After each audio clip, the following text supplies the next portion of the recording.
오늘은 이사야서 52장 마지막 부분부터 주로 53장 전체에 걸쳐서 여호와의 고난받는 종이란 제목으로 공부를 해보도록 하겠습니다. 자, 이사야서는 이사야 선지자가 쓴 글로 총 66장으로 되어 있죠. 그래서 이제 두 부분으로 나눠지는데요. 1장부터 39장까지 전반부, 그다음에 40장부터 66장까지 후반부로 나눠집니다. 전반부에는 주로 심판에 관한 이야기가 있고 후반부에는 주로 구원과 회복에 관한 이야기가 있습니다. 근데 이게 장수가 전반부는 39장이고 후반부는 총 27개 장이거든요. 그래서 마치 구약이 39권, 신약이 27권 해서 총 성경이 66권인 것처럼 이사야서도 이제 장이 그런 식으로 나눠져 있기 때문에 우연히 이렇게 된 거죠. 그래서 좀 재밌는 성경이라고 할 수 있습니다. 그리고 특이하게 이 후반부 중에는 종의 노래라고 이름 붙여진 그런 글들이 있습니다. 종의 노래라는 건 성경에 있는 것은 아니고요. 그러니까 학자들이 붙인 이름인데, 여하튼 성경에 있는 그 내용들이 좀 신비한 어떤 종에 관한 그 노래라고 해서 이제 이렇게 이름 붙였습니다. 이것은 이제, 네 군데 있는데요. 네 군데. 2구는 18이죠. 2구 18. 근데 18이 아니고 13으로 하면 틀렸지만 13이 왜 13이냐면 10장 10이랑 3이기 때문에 그런데요. 그래서 총 그러니까 42장, 49장, 그다음에 50장, 53장 이렇게 네 군데 네 개가 첫 번째, 두 번째, 세 번째, 네 번째 종류의 노래입니다. 오늘의 본문은 이 53장과 52장의 끝부분을 합쳐서 네 번째 종의 노래인데, 그래서 굉장히 고난받는 신비한 그런 종의 노래가 나오고 있습니다. 본문으로 한번 살펴보도록 하겠습니다. 좀 키워서요, 글씨를.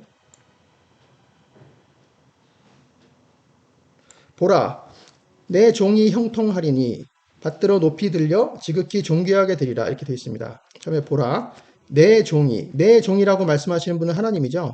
자, 하나님이 자신이 이제 나로서 이제 나의 종, 이렇게 이 메시아를 나의 종 이렇게 말씀하고 계십니다. 형통하리니 그는 이제 그가 분별력 있게 행할 것이다. 이런 뜻입니다. 그래서 분별력 있게 행하니까 형통하게 되는 것이죠. 그리고 그는 받들어, 두 번째 높이 들려, 세 번째 지극히 존귀하게 될 것이다. 이렇게 되어 있어요. 받들어라는 것은 높이 일어날 것이다. 일어날 것이고, 두 번째 높이 들려서는 들어 올려질 것이다. 높이 들어 올려질 것이다. 첫 번째는 능동의 의미로, 능동의 형태로, 두 번째는 수동의 형태로, 세 번째는 지극히 존귀하게 되리라. 심이 높아지리라. 있습니다. 높아지리라. 그래서 총 세 번에 걸쳐서 높아진다. 이제 이런 의미가 있는 것이죠. 그러니까 세 번을 반복하는 것은 최상급을 말하기도 하고, 하나님께서 반드시 그렇게 하게 하신다. 이제 이런 뜻도 됩니다. 첫 번째 요 13절이 전체의 요약이라고 할 수 있어요. 근데 이제 그 다음 절을 봅시다. 다음 절에는 어조가 바뀌어집니다. 어조 변화. 전에는이란 말은 사실 없고요. 그의 보이는 모양이죠. 그의 보이는 모양이 타인보다, 사람보다 상하였다. 상하였다라는 것은 망쳐졌다는 뜻입니다. 망쳐졌다, 못쓰게 됐다. 못쓰게 되었다.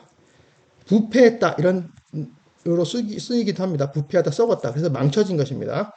그리고 그의 모양과 그의 모습은 비슷하죠. 그의 모양, 그의 모습. 사람들보다 상하였다. 이 상하였다라는 말은 반복되는 것이고요. 원문에는 없고, 사람들보다라고 하는 것은 이제 인간의 아들들, 사람의 아들들 혹은 인간의 아들들. 그러니까 이런 게 이제 히브리어의 대꾸법인데요. 대꾸법에는 비슷한 말이 이제 대꾸로 쓰여지는 것이죠. 그의 모양, 그리고 그의 모습, 그 다음에 타인, 즉 사람, 그 다음에 사람의 아들들, 이런 식으로 대꾸가 되는데, 이 이후에 이제 계속 이런 것들이 나오는데, 예를 들어, 다음에 A와 B가 이렇게 대꾸로 나오면, 한참 지난 다음에 이제 다른 절에는 B와 A 이런 순서로 또 다시 반복돼서 나옵니다. 이사야에서 이런 게 많기 때문에 이 구절에도 많아요. 그래서 이걸 한번 찾아보도록 하겠습니다. 많은 사람들, 많은 이들이 그에 대해서 놀랐다. 이제 그에 대해서 그는 메시아죠. 근데 여기서는 원문은 그가 아니고 너라고 되어 있습니다. 너에게 놀랐다. 너에게 경악했다. 경악했다. 이런 뜻입니다. 원문에는 많은 사람들이 너에게 놀란 것 같이 그렇게 그의 모양이 상하였고 이제 다른 사람들보다 상하였다. 이런 식으로 나오거든요. 여기서도 보면 처음에 하나님이 내 종이라고 말씀하시고 그 다음에 이제 너에게 이렇게 하거든요. 그래서 하나님과 메시아가 나와 너와의 관계가 됩니다. 이렇게. 자, 이런 거는 예수님한테 이제 해당되는 그런 말인데요.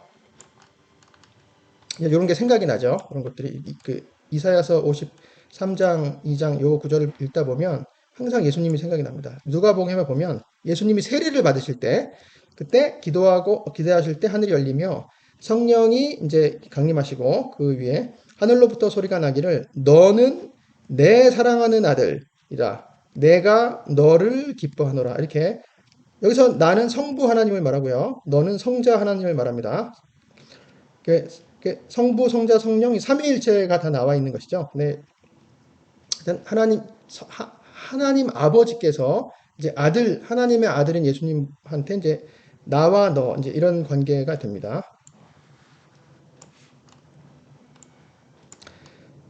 자, 세 번째 구절은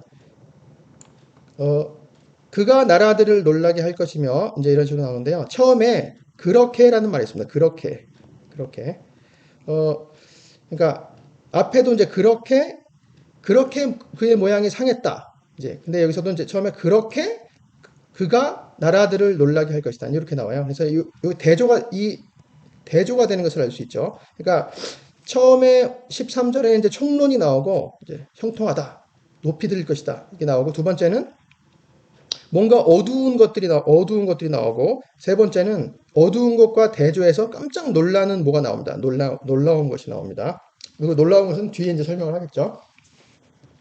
그렇게 그가 나라들을 놀라게 할 것이며 나라들을 놀라게 할 것이다 라면 이제 펄쩍 뛸 정도로 놀라게 할 것이다 이런 뜻이고요.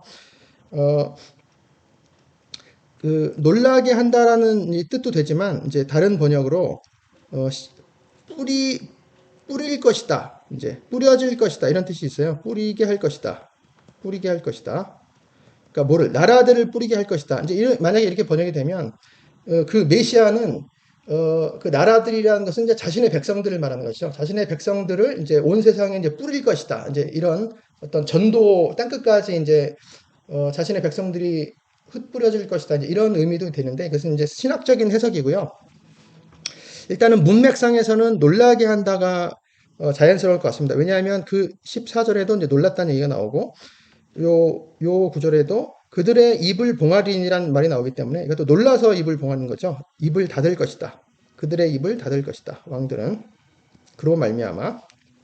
그러니까 뭔가 신비한 내용들이 계속 나옵니다. 그래서 이 내용들은 그 이사야가 예언할 당시, 그러니까 주전 700년이죠. 주전 700년에 이사야가 예언할 당시에는 이게 무슨 내용인지 알 수 없다가 나중에 이제 700년 후에 예수님이 오시고 예수님이 메시아의 사역을 다 완수하신 다음에야 이제 이해가 되는 그런 구절이죠. 우리는 다 예수님을 믿는 사람들이기 때문에 우리들은 다 이사야서 요 종의 노래 네 번째를 읽을 때마다 항상 예수님이 생각이 나고 오버랩이 됩니다. 그 장면들이. 근데 이제 예수님을 안 믿는 사람들은 오리무중이죠. 이게 수수께끼 같은 그런 내용일 수밖에 없습니다. 이는 왜냐하면 그들이 아직이란 말은 없고요. 그들에게 전파되지 아니한 것을 볼 것이요. 이제 이렇게 됩니다.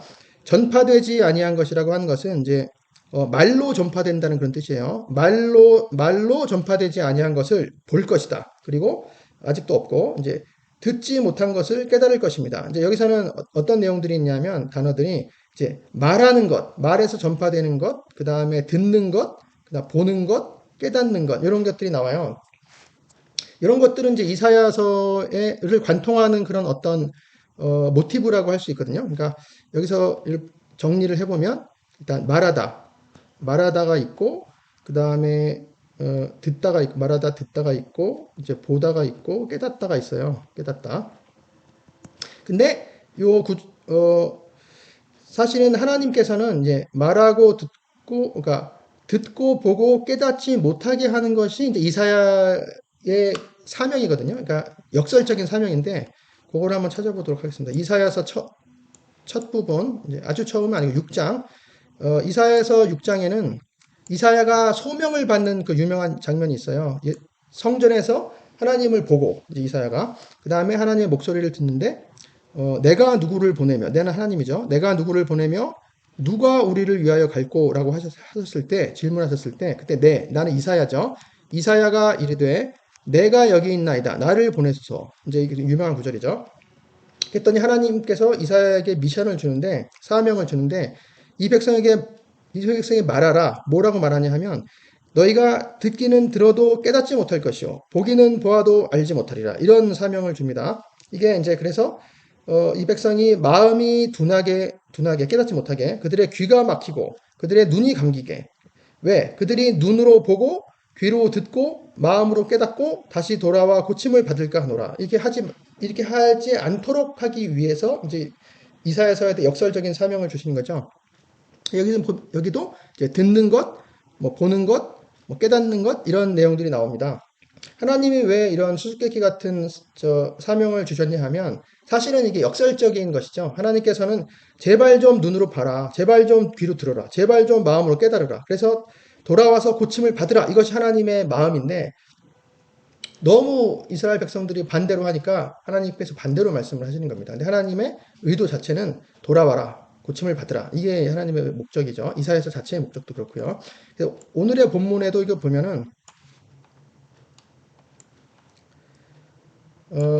그러니까 말하다 듣다 보다 깨닫다가 있는데 아직 이제 그들이 말로 전파되지 않은 것, 말해지지도 않은 것을 보게 됩니다. 이렇게 보게. 그 다음에 듣지도 못한 것을 깨닫게 됩니다. 그러니까 뭔가 이 메시아의 사역 이후에는 이제 사람들이 보고 깨닫게 되는 것이죠. 놀라운 그 역설과 놀라운 반전이 있는 것을 알 수 있습니다. 이게 그러니까 반전의 내용이라고 볼 수 있죠. 이것을. 그 다음에 그 다음 구절을 보겠습니다.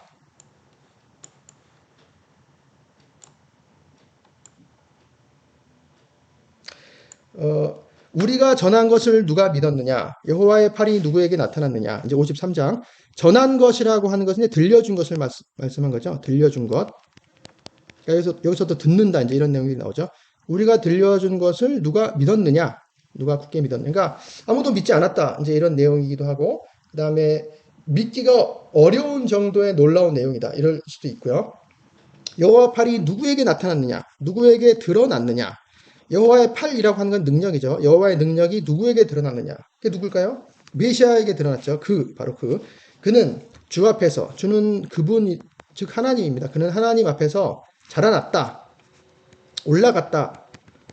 직역하면 연한순같이 올라갔다. 연한순이라고 하는 것은 어린 나무, 어린 식물을 말합니다. 그러니까 여리여리한 그런 나무죠. 강하지 않은 그런 나무 같이 그분 앞에서 올라갔다. 그 다음에 마른 땅에서 나온 뿌리 같아서 고운 모양도 풍채도 없었다. 그러니까 마른 땅에서 나온 뿌리라고 하는 건 다 식물이죠. 연한순, 뿌리는 다 식물인데 마른 땅에서 나온 뿌리라고 하는 것은 이제 메마른 땅에서 나온 뿌리니까 그 별로 볼품이 없는 거죠. 연약한 것이죠. 근데 사실 이 뿌리라고 하는 것은 우리는 이제 흔히 나무를 이제 우리가 흔히 보는 나무는 이렇게 나무가 줄기가 있고 이제 가지가 있고 이제 이렇게 잎사귀들이 있고 땅 속에 이제 뿌리가 이제 보이지 않는 뿌리가 가끔 이제 뿌리가 밖으로 나와서 뭐 여기서 싹이 나기도 하지만 이것은 뭐 별게 아니죠. 근데 여기서 나온 뿌리는 이런 걸 말하는 게 아니고 이제 올리브 나무를 말합니다. 올리브 나무는 아예 그 밑에서부터 뿌리 줄기처럼 올라와 있어요. 이렇게 땅에서 이렇게 한 그루의 나무지만 이렇게 가지가 여러 개가 나오는데 아예 밑에서부터 뿌리에서부터 줄기가 나옵니다. 그래서 잘라졌을 때 뿌리가 잘라지면 그 줄기가 잘라지면 이 뿌리 잘라진 뿌리 아니면 땅 속에 있는 뿌리로부터 또 줄기가 나옵니다. 이렇게 그러니까 말하자면 뿌리 줄기라고 뿌리에서 나온 줄기죠. 뿌리 줄기라고 볼 수 있습니다. 그래서 다 잘라지고 밑둥만 남아도 거기서 또 뿌리에서 새로운 가지가 나와서 올라가는 거죠. 그걸 말하는 것입니다. 마른 땅에서 나온 뿌리 같아서 고운 모양도 없고 풍채도 없다. 그러니까 고운이라고 하는 건 의역이고 이제 모양도 없고 어떤 모습도 없고 풍채는 이제 영예로운 모습이죠. 영광스러운 모습, 영광스럽고 영예스럽고 화려한 그런 모습이 없다. 그래서 우리가 보기에 흠모할 만한 아름다운 것이 없다. 이건 직역하면 우리가 한번 보자. 우리가 그를 보자. 그러나 볼만한 모습이 없다. 보이는 모습이 없어요. 보이는 모습이 없다. 흠모할 만한 아름다운 것. 우리가 열망하고, 우리가 욕망하고, 우리가 탐내고, 우리가 간절히 사모할 그런 보이는 모습이 없다. 이런 뜻입니다. 그 얘기는. 그러니까, 굉장히, 앞에 나온 말이랑 비슷하죠. 그 모양이 망쳐졌다. 그런 거랑 비슷합니다. 그래서 이것도 앞에 처음에 24절에, 자, 그의 모양, 그의 보이는 모양, 그리고 그의 모습 이렇게 나오는데 다시 그게 반복이 되는 것을 알 수 있습니다. 여기서도 고운 모양이 없고 그 다음에 흠모할 만한 아름다운 보이는 모습이 없다. 이렇게 반복이 됩니다.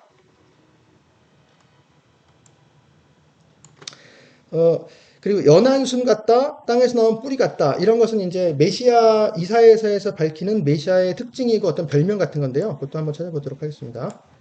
자, 이사야서 11장에 이새 줄기에서 한 싹이 나며 이렇게 되어 있어요. 이새라고 하는 건 다윗의 아버지죠. 그래서 이새의 줄기라고 하는 것은 다윗의 가문을 말합니다. 다윗의 가문, 다윗의 왕가에서 이새의 줄기, 그 줄기에서 한 싹이 나며 그 뿌리에서 한 가지가 나서 결실할 것이요. 그냥 뿌리에서 나온 가지를 말하는 거죠. 그래서 그의 위에 하나님의 영, 여호와의 영이 강림하실 것이다. 이렇게 되어 있고요. 그 다음에 그날에 이새 뿌리에서 한 싹이 나서 또 있어요. 그래서 한 싹이 나서라고 하는 것은 의역이고요. 이새 뿌리 바로 그가 만민의 기치로 설 것이다. 만민의 깃발로 설 것이다. 그러니까 이새 뿌리에서 나오는 줄기, 그 뿌리 줄기, 그분은 이스라엘만의 유대인들만의 그 메시아가 아니고 만민의 기치, 만민의 깃발, 그러니까 모든 온 백성, 온 세상의 모든 사람들의 메시아라는 것을 알 수 있어요. 굉장히 놀라운 예언이죠. 자, 다시 본문으로 가서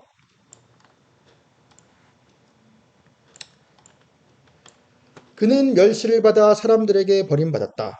그리고 간고를 많이 겪었으며 질고를 앓은 자다. 자, 요 구절. 그는 이제 바로 그는 누구냐? 그는 멸시를 받았다. 그러니까 무시당했다. 멸시당하고 무시당했다. 그는 무시당했다. 그리고 그는 사람들에게 버림받았다. 버림받았다는 것은 거부당했다. 거절당했다. 이런 뜻입니다. 그는 무시당한 사람이고 거부당한 사람이었습니다. 그리고 간고를 많이 겪었으며 질고를 앓은 자라. 간고라고 하는 것은 말하자면 슬픔, 고통을 말해요. 슬픔, 고통. 간고라고 하는 것은 고는 이제 괴로울 것자죠. 고통, 괴로울 것자. 간은 사실은 가난하다. 옛날에 이제 가난하다를 이제 갓난이라고 썼거든요. 이제 간자가 가난하다라는 뜻도 되고요. 그다음에 이제 괴롭다 이런 뜻이 됩니다. 가난하다, 괴롭다 이렇게. 그래서 괴로움, 고통, 슬픈 고통이에요. 그래서 애통이라고 말할 수 있습니다. 애통. 그는 애통을 많이 겪었으며라고 번역된 것은 아예 이 간고의 사람이다. 그는 간고의 사람이었다. 이렇게 됩니다. 그래서 영어로는 man of sorrow라고 그래요. man of sorrow. 근데 이게 복수로 되어 있거든요. 간고들. 이렇게 man of sorrows. 그래서 슬픔들의 사랑이죠. 슬픔들의 사람.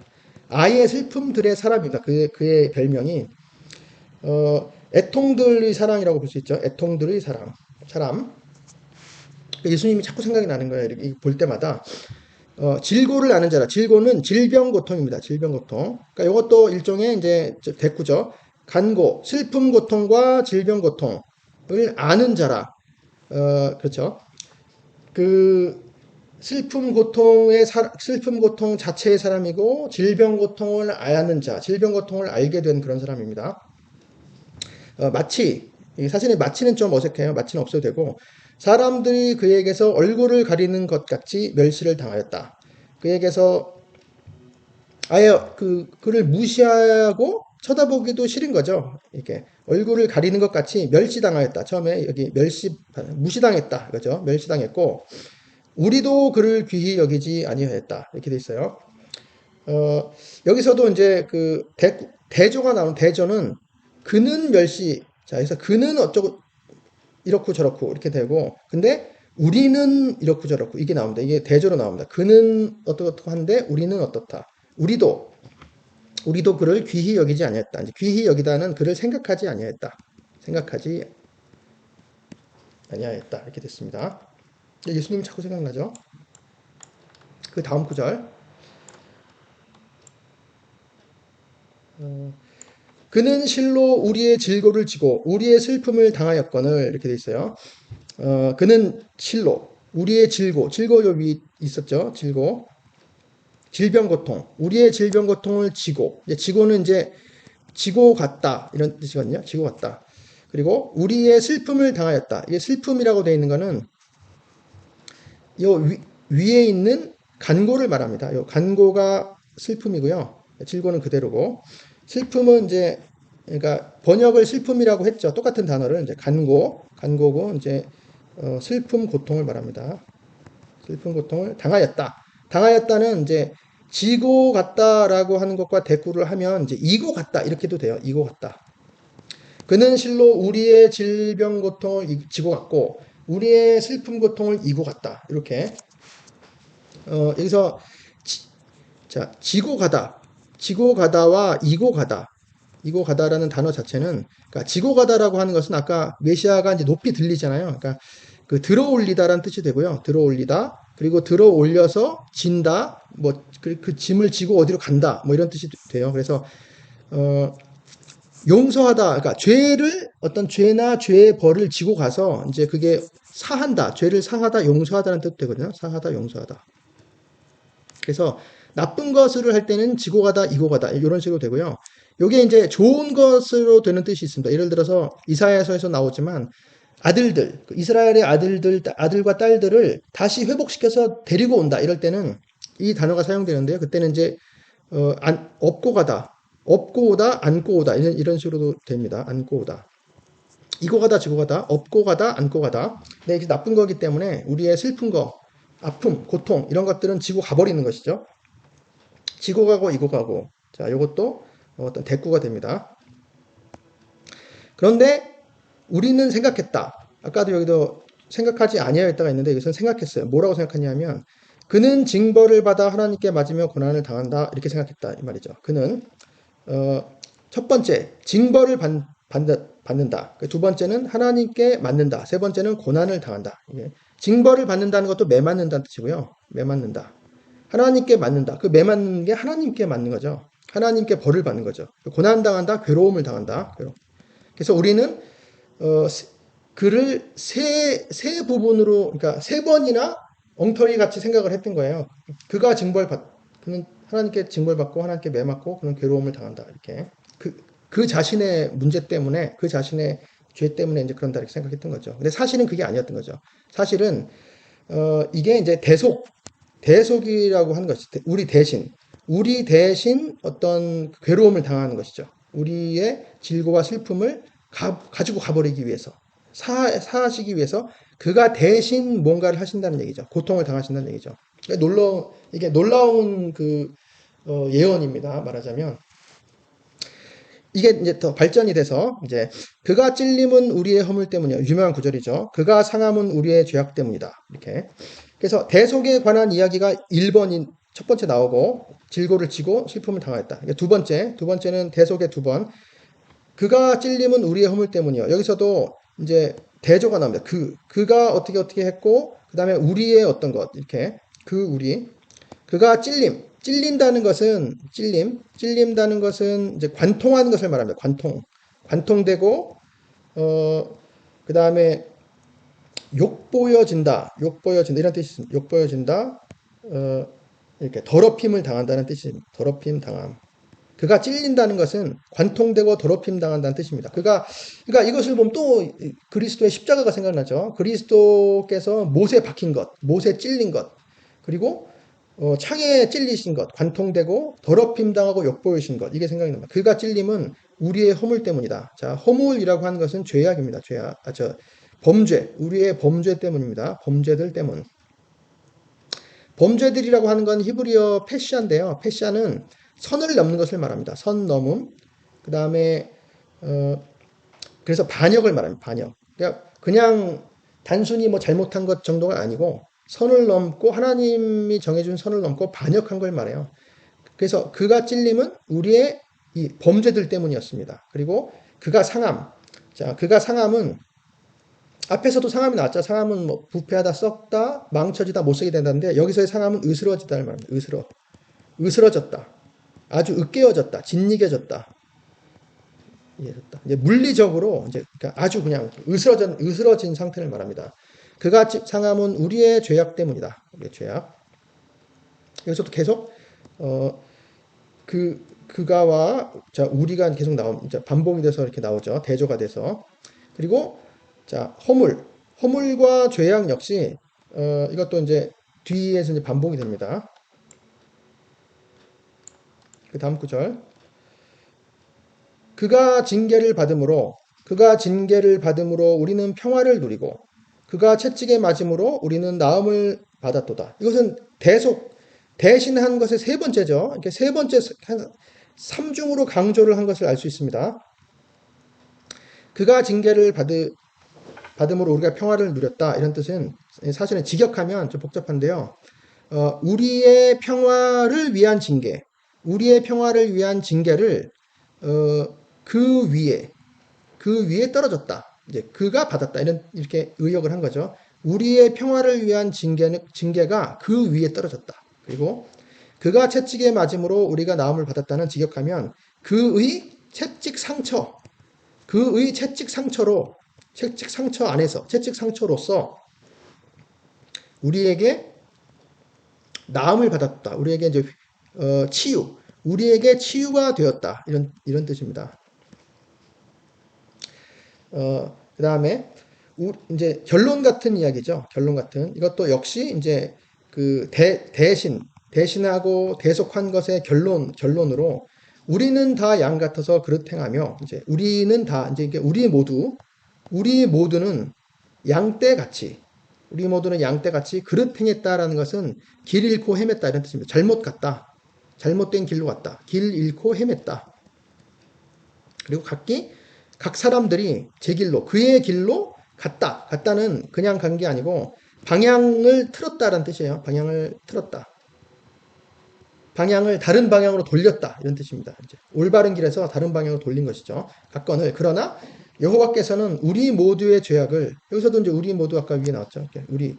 우리 모두는 양 같아서 그릇행에 잘못된 길로 갔는데 여호와께서는 우리 모두의 죄악을 우리 모두의 죄악 여기 위에 죄악이 있죠. 우리 모두의 죄악을 그에게 담당시키셨도다. 자, 그는 이제 메시아죠. 그러니까 또 이제 대속의 의미의 결론이죠. 그에게 이것도 직역하면 그 안에서 담당시키셨도다는 이제 만나게 하셨도다 이런 뜻입니다.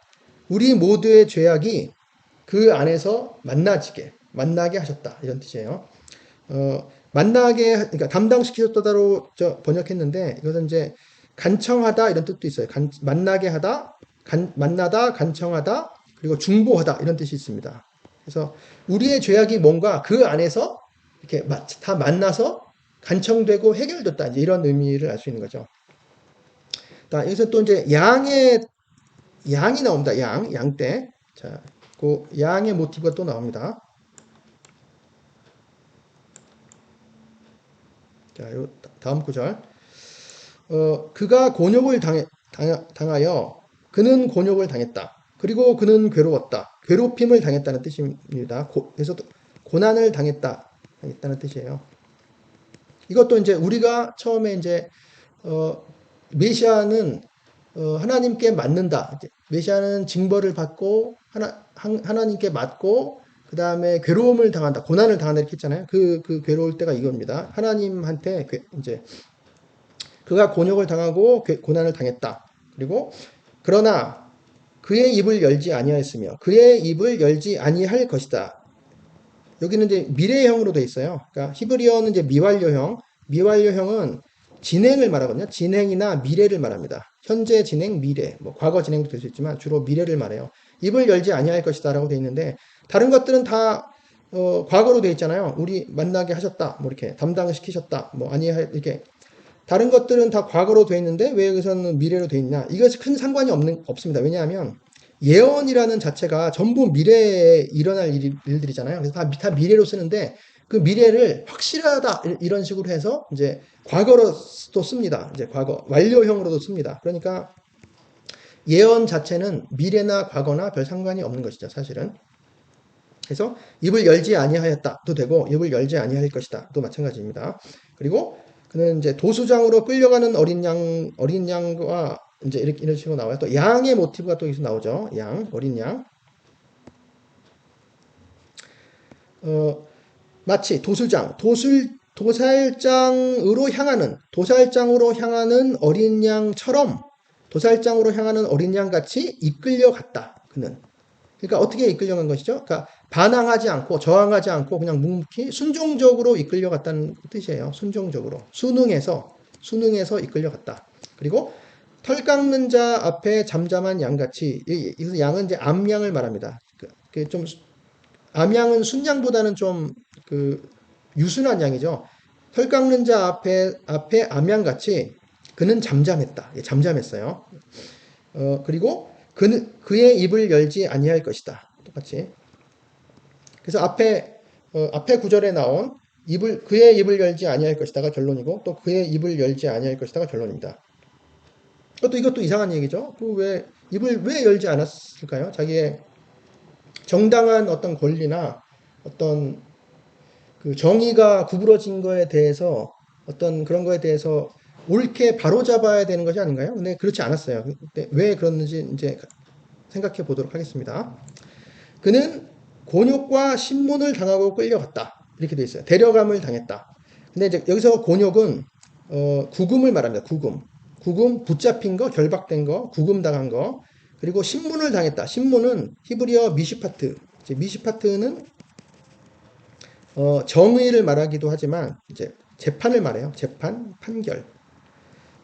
그는 구금으로부터 그리고 재판으로부터 끌려갔다. 이렇게 돼 있어요. 이 재판 장면이 나오는 것이죠. 그래서 그게 이 재판 장면에서 입을 열지 아니하였다. 어린 양과 잠잠한 양같이 이렇게 돼 있죠. 그래서 사실은 우리가 그 어리석은 양들, 길을 잃고 헤매는 우리가 양들이었는데 그분이 오히려 어린 양과 암양같이 입을 열지 아니하였고 그 재판 자리에서 그랬다. 이것은 이제 무슨 뜻일까요? 우리가 다 알듯이 예수님에 관한 이야기죠. 한번 찾아볼게요. 자, 그 양에 대한 모티브와 묵묵한 모티브가 있습니다. 이 요한은 세례 요한이에요. 이튿날 세례 요한이 예수께서 자기에게 나아오심을 보고 이르되 보라, 세상 죄를 지고 가는 하나님의 어린 양이로다. 자, 하나님의 어린 양 이렇게 나오죠. 세례 요한이 이 이야기를 했을 때 이 어린 양이라고 하는 것은 이제 그 대속죄일의 아사셀 염소를 염두에 두고 이제 한 말인 것 같습니다. 대속죄일의 아사셀 염소. 이건 순염소긴 하지만 순염소.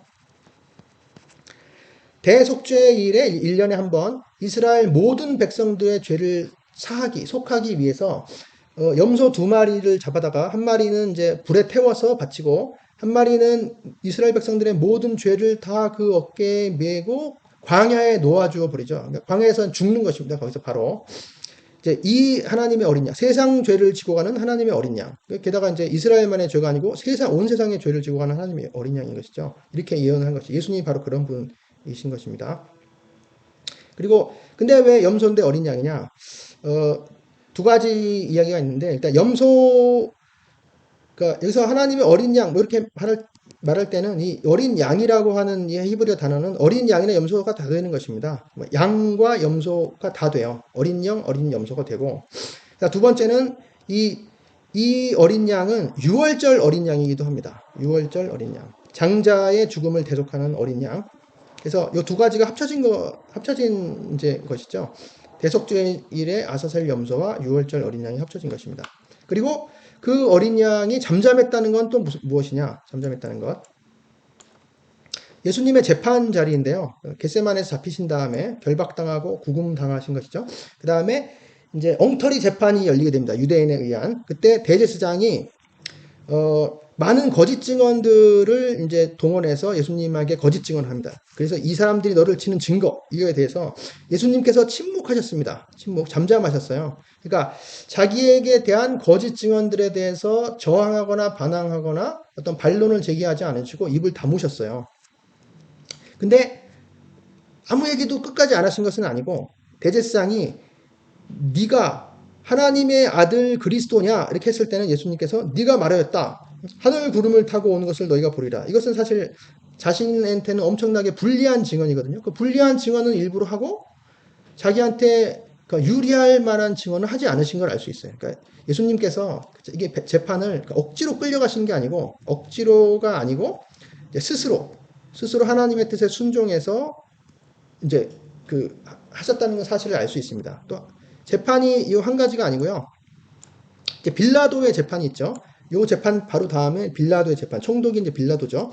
총독이 내가 유대인의 왕이냐 이렇게 물었을 때 이건 불리한 질문이죠. 예수께서 내 말이 옳도다 이렇게 얘기하고 그 다음에 그 자리에서도 이제 많은 고발들, 거짓 증언들과 고발들이 당했는데 그때서 이제 빌라도가 자 얼마나 많은 것으로 증언하는지 거짓 증언하는지 네가 듣지 못하느냐 할 때 한마디도 대답하지 아니하셨어요. 그러니까 불리한 증언에 대해서 대항하지 않으신 거죠. 저항하지 않으신 거죠. 그랬더니 총독이 크게 놀라워하더라. 놀랄 만한 일이죠.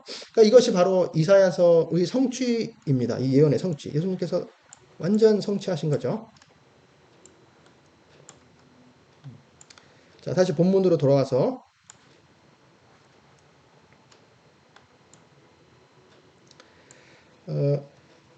그가 이 구금과 재판을 당하고 끌려갔습니다. 그러나 그 세대 중에 누가 생각하기를 이렇게 나와 있는데 그 세대 중에는 원문 자체는 그의 세대들을 이런 뜻입니다. 그러니까 누가 그의 세대들을 생각하겠는가 이런 뜻이에요. 누가 그의 세대들을 생각하겠는가? 그는 메시아죠. 그러니까 누가 메시아의 세대들이 아니고 세대를 누가 메시아의 세대를 그의 세대를 생각하겠는가? 그의 세대라고 하는 것은 그의 시대일 수도 있고요. 그다음에 그에게 속한 사람들, 그에게 속한 사람들의 시대일 수도 있어요. 그래서 아무도 그렇게 생각하지 않았지만 실제 의미는 무엇이냐? 실제 의미는 그가 살아있는 자들의 땅에서 끊어졌다. 살아있는 자들의 생명의 땅에서 끊어졌다. 그 이유는 뭐냐면 마땅히 형벌받을 내 백성의 허물 때문이라. 내 백성의 허물 때문이었다. 이 허물이라는 말은 이제 범죄죠, 범죄. 아까 위에도 나왔죠. 그가 찔림은 우리의 허물을 인함이어죠. 허물. 그리고 그가 상함은 우리의 죄악을 인함이라. 이렇게 하는. 내 백성의 허물. 마땅히 형벌받을이라고 하는 것은 요것도 이제 징벌을 말합니다. 징벌. 아까 위에서 메시아가 징벌을 받고 하나님께 맞고 이제 괴로움을 당한다고 그랬잖아요. 이제 사람들이 그렇게 생각했잖아요. 근데 사실은 내 백성이 받아야 할 그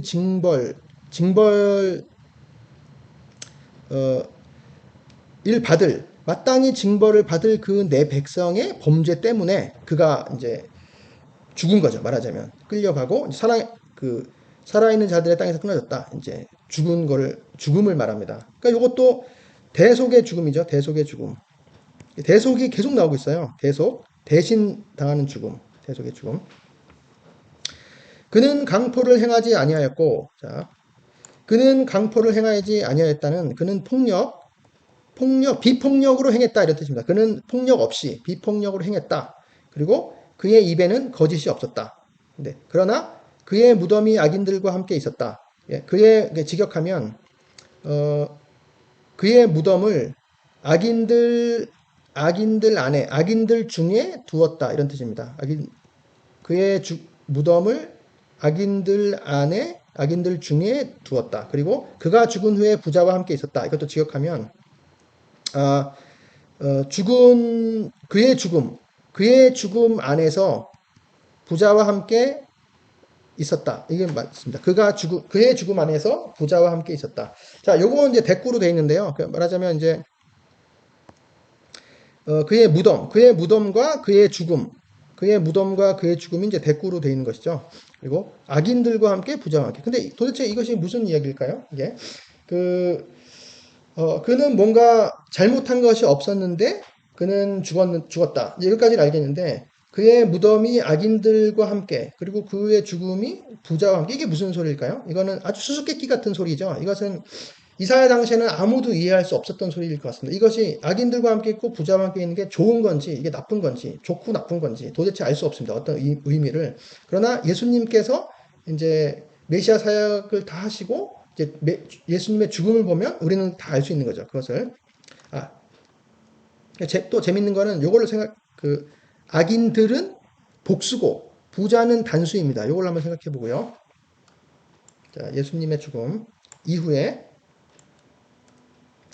저물었을 때, 예수님이 십자가에서 죽으신 바로 직후를 말합니다. 그때 아리마대의 요셉, 아예 부자라고 써놨죠. 마태는 아리마대의 부자 요셉이 예수의 숨겨진 제자였는데 빌라도에게 가서 예수의 시체를 요구했습니다. 그래서 그 예수님의 시신을 이제 장례를 한 거죠. 바위 속에 판 자기 새 무덤에 넣어뒀습니다. 자기의 새 무덤이라고 하는 것이 바로 부자의 무덤인 것이죠. 그래서 이 부자는 아리마대 요셉을 말했던 것입니다. 이게 그가 죽은 후에 부자와 함께 있었다라고 하는 것이 그의 죽음 안에서 아리마대 부자 요셉의 무덤에 안치된 것을 말하는 것이고, 그러면 그의 무덤이 즉 그의 죽음이 악인들 중에 있었다는 건 무슨 뜻일까요? 이것은 십자가에 처형당할 때 예수님께서 처형당하실 때 두 강도와 함께 처형당했잖아요. 두 강도. 이 두 강도는 자신도 스스로도 인정한 악인들이었거든요. 이 두 강도들, 복수죠. 이것을 말하는 것입니다. 이렇게 단수와 복수까지도 미리 예언이 돼 있던 거죠. 참 놀라운 일입니다. 이것은. 하나님 하시는 일은 이렇게 한치도 어긋남이 없어요. 자, 그 다음 구절. 자, 이게 이제, 마지막 부분입니다. 이사야서 53장의 마지막 부분. 그러니까 결론 같은 부분이죠. 여기서 끝이, 그냥 단순히 대속의 죽음으로 끝나면, 그게 완전히 완결된 것이 아닙니다. 모자라는 게 있어요. 그 모자라는 걸 보겠습니다.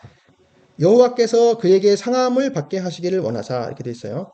그는 이제 메시아죠. 여호와께서 그에게 상함은 아까 으스러짐을 말합니다. 으스러짐. 그가 상함은 우리의 죄악을 인함이라. 그가 상함을 받게 하시기를 원하셨다 하는 건 이제 기뻐하셨다라는 뜻입니다. 기뻐하셨다. 하나님 아버지의 기뻐하시는 뜻이었어요. 그분이 이렇게 고난을 받으시는 것이. 그리고 질고를 당하게 하셨습니다. 질고도 질병 고통을 말하죠. 아까 위에 그는 우리의 질고를 아는 자죠. 그는 질고를 아는 자. 질고를 이제 지고 가는 자죠. 그분은 질병 고통. 그에게 상함받게 하시기를 원하사 질고를 당하게 하셨다. 그래서 그의 영혼을 속건제물로 드리기에 이르면 그가 씨를 보게 되면, 이것도 이제 수수께끼 같은 구절인데요. 일단 그의 영혼은 이것도 계속 나오는데 혼을 말합니다. 영은 아니에요. 그러니까 왜냐하면 히브리어는 영과 혼이 따로 있거든요. 그러니까 영은 루아흐라는 단어가 있고 이제 혼은 네페시라는 단어가 있습니다. 네페시. 이게 구약에도 똑같이 사용이 됩니다. 그래서 신약에는 영은 이게 루아흐를 푸뉴마로 번역을 하고요. 그 다음에 혼을 푸시케로 번역을 합니다. 푸시케. 헬라어로, 그러니까 신약에서, 구약에서는 이렇고. 그래서 약간 다른데, 큰 차이는 없는 것 같긴 한데, 일단은 혼 자체, 이 혼 네페시는 목숨, 영혼, 생명, 자기 자신, 이런 식으로 번역이 됩니다. 목숨을 말해요. 자기 자신의 생명, 그 자신을 말하는 것입니다. 그래서 그의 생명을 속건제물로 드리기에 이르면라고 하는 것은 속건제물은 그 배상제물이죠. 배상제물. 어떤 죄의 손해, 죄로 인한 손해를 배상하는 그런 제물을 말합니다. 그러니까 이 배상제물은 우리의 죄에 의한 손해를 배상하는 것이죠. 우리 죄의 손해를 남이 배상을 하는 거죠. 이것도 말하자면 속량, 대속의 의미가 있네요. 대속의 의미가 있는 거죠. 당연히. 그의 혼을, 그의 목숨, 그러니까 속건 제물로 드리기에 이르면 이렇게 돼 있지만, 근데 사실은 이제 이 원문 자체는 직역하면 그의 영혼이 속건 제물을 두면 이런 뜻입니다. 그의 영혼이 속건 제물을 두면. 그러니까 요 자체는 대속의 의미는 가 명확하게 나와 있는 건 아니에요. 여기서는. 근데 왜 이렇게 번역을 이렇게 했느냐 하면은 일단 신학적인 의미도 당연히 있고 대속의 신학적인 의미도 있고 또 한 가지는 자 여기 그 다음 나오는 구절에 이는 그가 자기 영혼 이것도 혼이죠. 자기 영혼을 버려 사망에 이르게 하며라고 돼 있어요. 그러니까 요 두 가지의 의미가 이제 맞는 거죠. 그래서 근데 여기서도 이제 한번 생각을 해볼 것이 있습니다. 그분은 단순히 우리에게 이 목숨만을 주셨냐? 이 자기의 목숨만을 우리에게 속건 제물로, 대속 제물로 드렸냐? 그게 요것만이 아니에요, 사실은. 이게 왜? 그분은 우리를 위해서 삶 전체를 드렸습니다. 삶 전체. 그분의 어떤 원하심이나 그분의 소망이나 인생 자체, 인생의 고통이나 모든 것, 그 인생의 모든 것, 삶 전체를 우리에게 드렸거든요. 그러니까 단순히 목숨만 드린 것이 아니고 그분의 삶, 인생, 고통, 마음 모든 것을 우리에게 드렸습니다. 이제 이런 구절을 보고 직역해보고 그런 걸 생각하게 되는 거죠. 목숨 이상을 드리신 거예요. 단순히 목숨만을 드리신 것이 아닙니다. 그리고 그가 씨를 보게 될 것이다. 이렇게 되어 있어요. 씨. 자, 이 씨라는 것은 무엇일까요? 씨라는 것은 그 구약 성경 전체를 관통하는 그런 주제 중에 하나인데요. 씨는 이제 후손이라고도 번역이 돼요. 후손, 뭐 자손이라고도 번역이 되고 말 그대로 씨죠. 창세기 처음부터 창세기 3장 15절에 이제 원복음 여기서 이제 여자의 씨, 여자의 후손이 바로 여자의 씨입니다. 이제 뱀의 머리를 밟을 것이다. 이제 그리고 이제 아브라함의 씨, 아브라함에게 약속된 아브라함의 자손, 아브라함의 후손, 아브라함의 씨. 1차적으로는 이삭을 말하지만 멀리 보면은 이제 그 예수님을 말하는 거죠. 메시아를 말하는 거죠. 그리고 다윗의 후손, 다윗의 씨, 다윗의 자손 예수죠. 그래서 그 자체가 씨인데 그가 씨를 보게 될 것입니다. 라고 하는 것은 무엇이냐? 그 씨이신 예수님도 메시아도 또 씨를 보게 되는 것입니다. 그분의 자손을 말하는 것이죠. 근데 우리가 알다시피 예수님은 결혼하지도 않으시고 자식을 낳지도 않으셨잖아요. 그러면 그분의 후손은 누구냐? 그분의 제자들을 말하는 것이죠. 그분을 따르는 사람들, 그분의 제자들, 그분의 양들을 말하는 것이죠. 그러니까 그거를 이제 이사야서에도 요 씨에 대한 내용이 있거든요. 그걸 한번 찾아보도록 하겠습니다. 아까 이사야서 6장 처음에 소명을 받은 그 장면 거기서 보면은 소명을 받고 이제 하나님께서 이제 황폐하게 하실 것을 예언을 하시거든요. 이제 심판을 예언을 하시는데 이제 황폐. 그래서 황폐가 계속 나와요. 근데 언제까지입니까? 라고 이사야가 물어봤을 때 언제까지입니까? 라고 할 때 10분의 1이 남아도 그것도 황폐하게 될 것이다. 그러니까 10분의 1 이하로 더 황폐하게 만든다는 것이죠. 그래서 이런 나무들이 뱀을 당하여도 그 그루터기가 남아있는 것 같이 거룩한 씨가 그 땅의 그루터기니라 이렇게 되어 있어요. 자, 그루터기, 남은 자, 남겨진 자들, 거룩한 씨. 이게 다 이제 말하자면 하나님의 백성들을 말하는 것이죠. 남아있는 하나님의 백성을 말하는 것이죠. 하나님의 백성. 말하자면 이게 우리죠, 우리. 아주 이 세상이 혼탁할 때에도 하나님을 아무도 경외하지 않을 때에도 그 바알과 아세라를 섬기는 그 아합 왕의 시대에도 하나님께서 바알에게 무릎 꿇지 않는 내 백성 7,000명을 남겨둔 것처럼 남아있는 사람이 항상 있을 것입니다. 그들이 바로 거룩한 씨이죠. 이제 예수님도 바로 그 씨를 보게 될 것이죠. 예수님의 사역으로 말미암아, 순종으로 말미암아. 그래서 다시 본문으로 돌아와서 그가 씨를 보게 되며 그의 날은 길 것이요.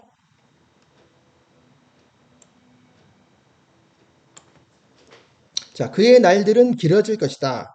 또 그의 손으로 여호와께서 기뻐하시는 뜻을 성취하리로다.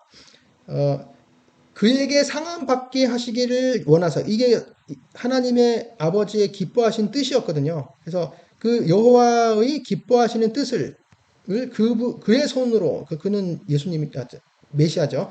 메시아의 손으로 여호와께서 기뻐하시는 뜻이 성취되리로다입니다. 형통하리로다가 돼요. 지극하면 형통할 것이다.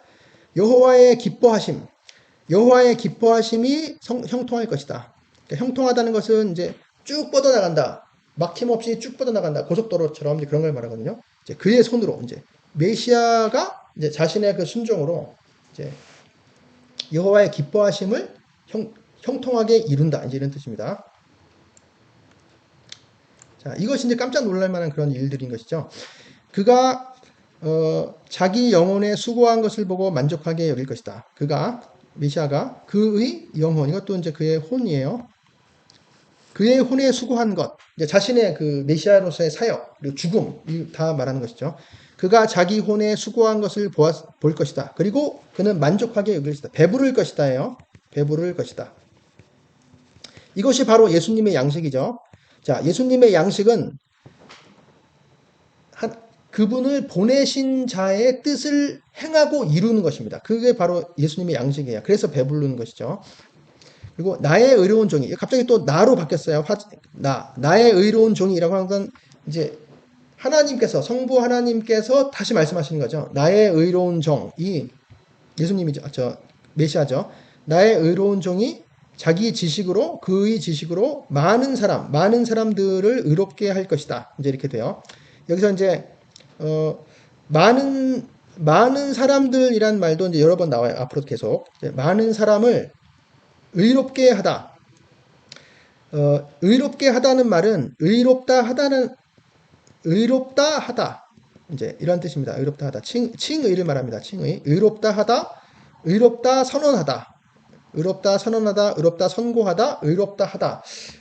의롭게 하다. 실제로 의롭게 할 수 있느냐? 인격체에 대해서는 이제 개념상 인격체에 대해 사람이나 뭐 이런 인격체에 대해서는 의롭게 한다는 말이 성립되질 않습니다. 사실 한번 죄를 지으면 그 사람이 죄인이지 어떻게 그 사람이 다시 의롭게 될 수가 있습니까? 물론 뭐 자기의 행동은 의롭게 고칠 수가 있지만 이 사람 자체를 의롭게 할 수는 없거든요. 그래서 의롭다 하다라는 이런 단어가 나오면 이게 의롭게 하다라는 단어가 나오면 의롭다 하다라고 번역할 수밖에 없어요. 그를 실제로는 죄를 지었지만 그를 용서하고 의롭다 선언하고 칭의하는 것입니다. 이 말 자체가. 그러니까 이게 바로 그리스도의 사역인 것이죠. 메시아의 사역. 이게 의롭게 하는 것. 칭의가 그의 지식으로 많은 사람들을 의롭다 하다는 무슨 뜻이냐? 이 지식은 이제 알을 말하거든요. 알. 그래서 그냥 뭐 머리로만 아는 그런 지식이 아닌 거죠. 그래서 이 알은 어떤 하나님을 아는 지식, 뭐 말하자면 복음, 하나님의 뜻, 복음 이런 것을 의미할 수도 있지만 여기서는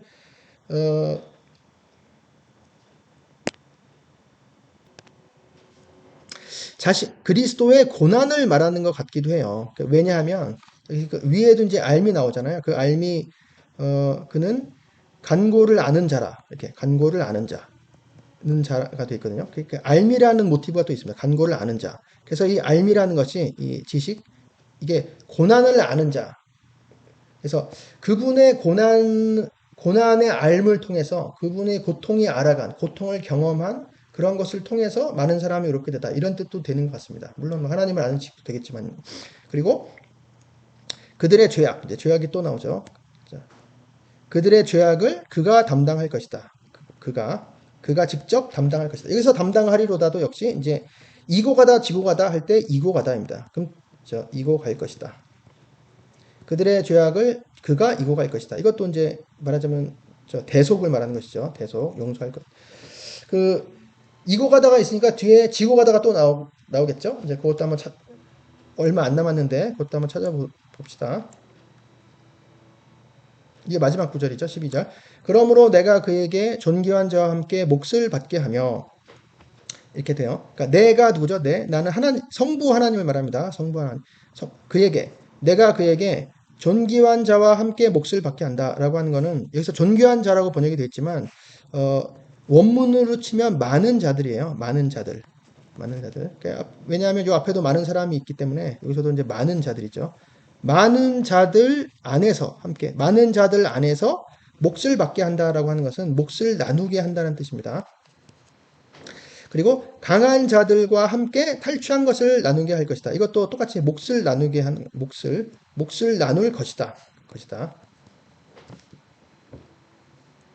탈취한 것은 노획물을 말하는데요. 노획물. 이건 이제 전쟁에서 이겨서 승리했을 때 이제 받는 자기의 그 권리를 말하는 것이죠. 여기서 존귀한 자와 강한 자가 누구냐? 예수님과, 그러니까 메시아와 함께 몫을 나누는, 그러니까 전쟁의 승리를 만끽하는 그 존귀한 자와 강한 자가 누구냐라고 했을 때, 사실은 이것을 이제 많은 자들이라고 해석을 하면, 많은 자들, 요 앞에 많은 자들 있잖아요. 많은 자들, 이렇게 되면, 예수님께서는 자기 지식으로, 자기의 알므로 많은 사람을 의롭게 하거든요. 바로 그 의롭다함을 받은, 칭의 받은 그 사람들을 말하는 것이 되죠. 그러니까 하나님께서 그에게 그분의 그 어떤 고난과 그분의 암과 그분의 메시아의 사역으로 칭의 받은, 의롭다함을 받은 그 많은 사람들 안에서 몫을 나누게 한다. 그들과 같이 몫을 나누게 한다. 그것이 더 자연스러운 그 의미가 되겠습니다.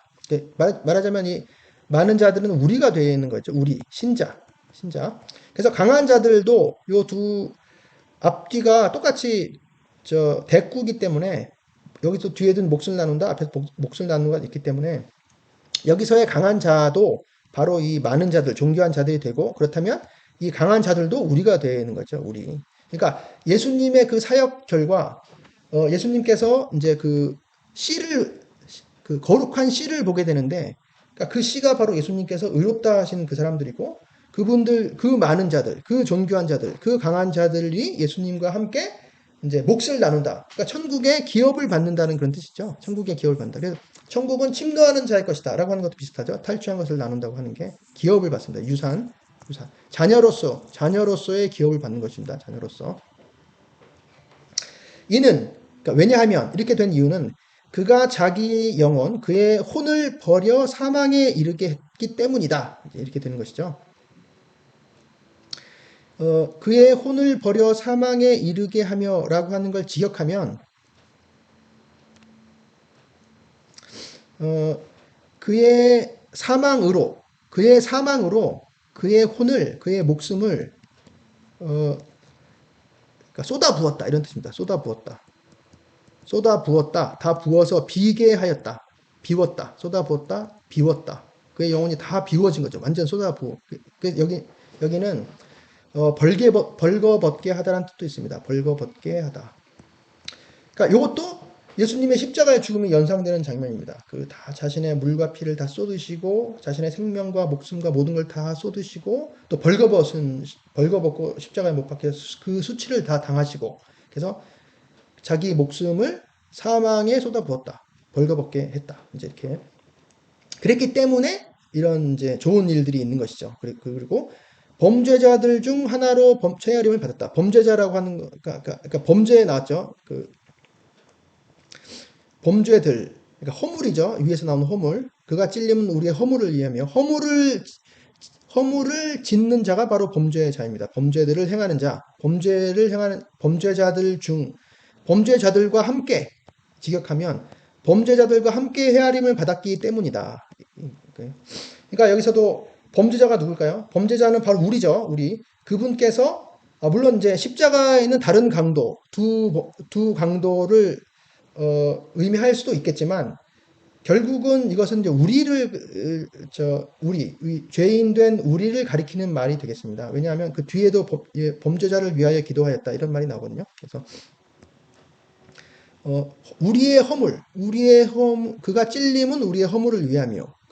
그러니까 그 허물을 지은 자들 바로 우리와 함께 헤아림을 받았다. 이제 그렇게 됩니다. 그러나 실상은 그 이유는 그 뒤에 숨은 그 진실은 그가 많은 사람의 죄를 담당하며, 이제 죄라는 말은 여기서 처음 나왔어요. 죄악, 허물은 나왔지만, 그가 이 많은 사람들 계속 나오죠.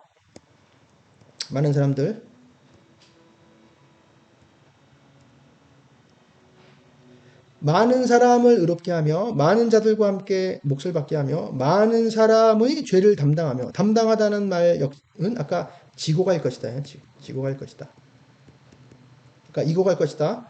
그들의 죄악을 친히 이고 갈 것이다. 그들의 죄를 담당할 것이다. 그리고 범죄자, 허물 진 사람들, 범죄자를 위하여 기도하였느니라. 맨 마지막 구절이 약간 좀 이상할 수도 있습니다. 왜냐하면 그분이 자기 자신을 다 드릴 정도로 그렇게 그 대속의 사역을 대신하는 죽음의 사역을 하셨는데 결국 기도하였느니라 좀 이상하죠? 이게 간청하였다 그리고 중보하였다 이런 말도 되지만 만났다 이런 뜻이 있습니다. 만났다. 범죄자들을 위하여 만났다. 그러니까 범죄자들의 죄를 그분 안에 담당시키셨다. 그게 만났다라는 뜻이었잖아요. 아까 2절에. 자, 53장, 이거 한번 찾아보겠습니다. 53장 2절.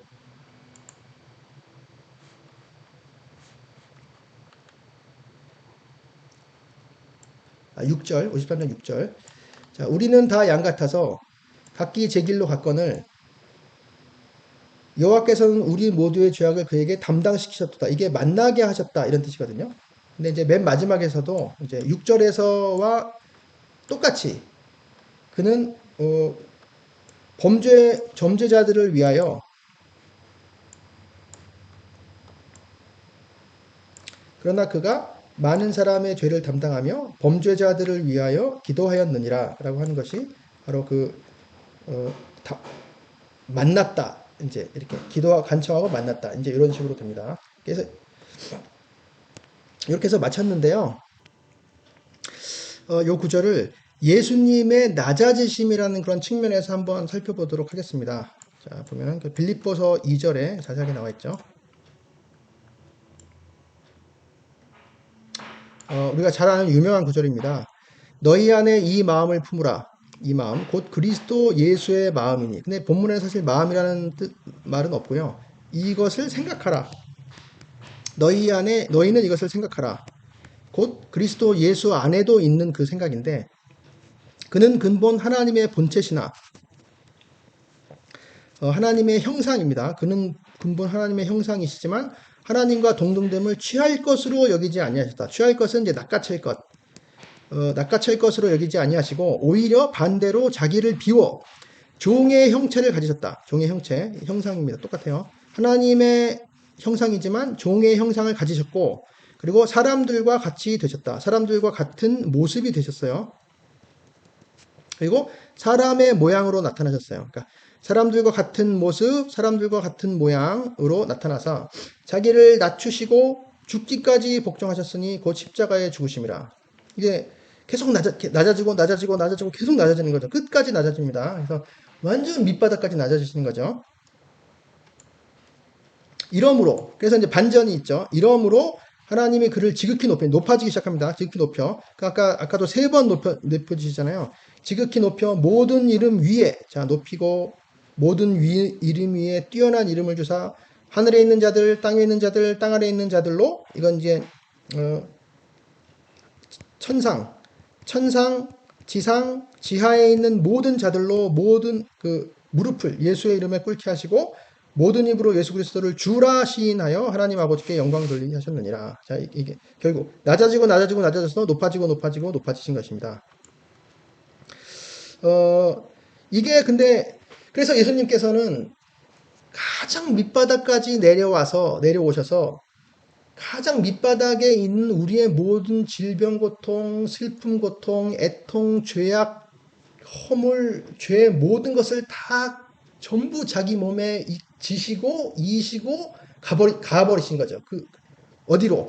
그걸 다 해결하시고 위로 올라가신 거죠. 하나님께로 올라가셔서 하나님 우편에 계실 것입니다. 그래서 우리의 모든 질고, 간고, 애통, 고통, 슬픔, 아픔, 죄악, 허물, 죄, 인간들의 모든 고통, 자, 인간들의 모든 고통을 다 해결하셨습니다. 하나님께서, 예수님께서, 메시아께서.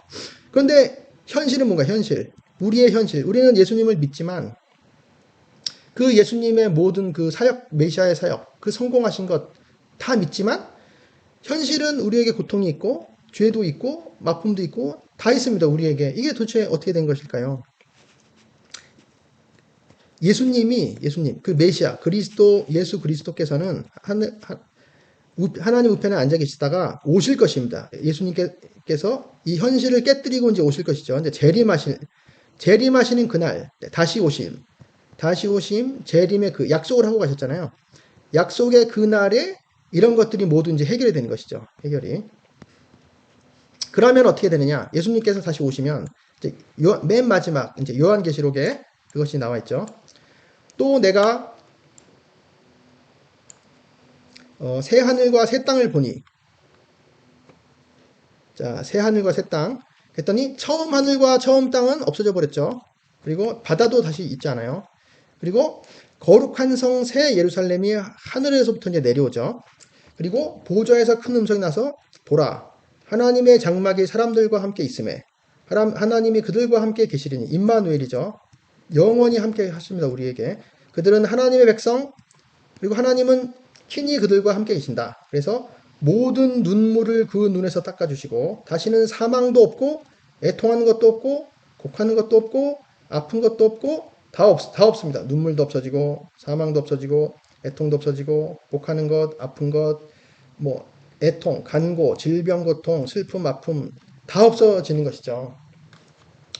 그러나 이것은 아직 우리에게 이르지 않았습니다. 이제 그게 문제죠. 그래서 우리는 이것을 기다리는, 이 약속을, 다시 오심을 기다리는 것입니다. 기다림이라는 것이 바로 소망이에요. 자, 소망. 어떻게 기다리냐? 믿음으로 기다리는 것이, 믿음으로, 소망으로 기다리는 것입니다. 우리의 자세는 이제 메시아이신 예수님, 자, 그리스도, 메시아, 예수 그리스도는 이 땅에서 온갖 고통을 다 지시고 낮아지셨습니다. 물론 우리를 위해서. 근데 이분의 그 예수님을 따르는 예수님의 제자들, 거룩한 씨, 우리는 그분을 따르는 사람들이거든요. 따르고, 흉내내고, 본받고, 그분의 뒤를 따르고, 그분이 이끄시는 대로 가는 사람들이거든요. 그분의 성품을 닮아가는 사람들입니다. 그분의 고통과 낮아지심도 당연히 닮아야죠. 그러니까 우리는 현재 믿음과 소망에서 기다리면서 이런 것들을 예수님처럼 인내해야 되는 것이죠. 결국에 인내였습니다. 인내. 견디는 것이죠. 참고 견디는 것. 인내. 소망으로 믿음으로 참고 견디고 인내를 하는 것이 바로 그리스도를 따르는 제자들의 삶이었던 것이죠. 그래서 보면 우리는 그리스도의 신부잖아요. 남편, 신랑 되신 예수님을 이 오시기를 기다리는 것입니다. 정결하게, 우리를 거룩함에서 벗어나지 않도록 그분께서 기뻐하시는 우리가 되도록 계속 기다리는 것이죠. 우리가 오래 참으면서 죄에서 벗어나서 우리 힘으로는 당연히 할 수 없습니다. 그러나 그리스도께서 우리와 항상 함께 하시겠다고 하셨거든요. 어떻게? 성령을 통해서. 성령이 바로 하나님의 영인 동시에 그리스도의 영이시잖아요. 예수의 영인 성령님께서 우리 안에 계시기 때문에 우리는 그분을 힘입어 그분께 순종하여서 이 어려운 고난, 이 삶의 고난과 아픔과 고통을 속에서 헤쳐나가고, 이제 그분이 주신 힘으로 헤쳐나간다는 게 완전 성공적으로 뚫고 이기고 그런 의미는 아닌 것 같고요. 이제 견디는 것, 잘 견디는 것, 끝까지 견디는 것. 자, 이것이 우리가 기도하면서 해야 될 일인 것 같습니다. 자, 오랜 시간 수고하셨습니다.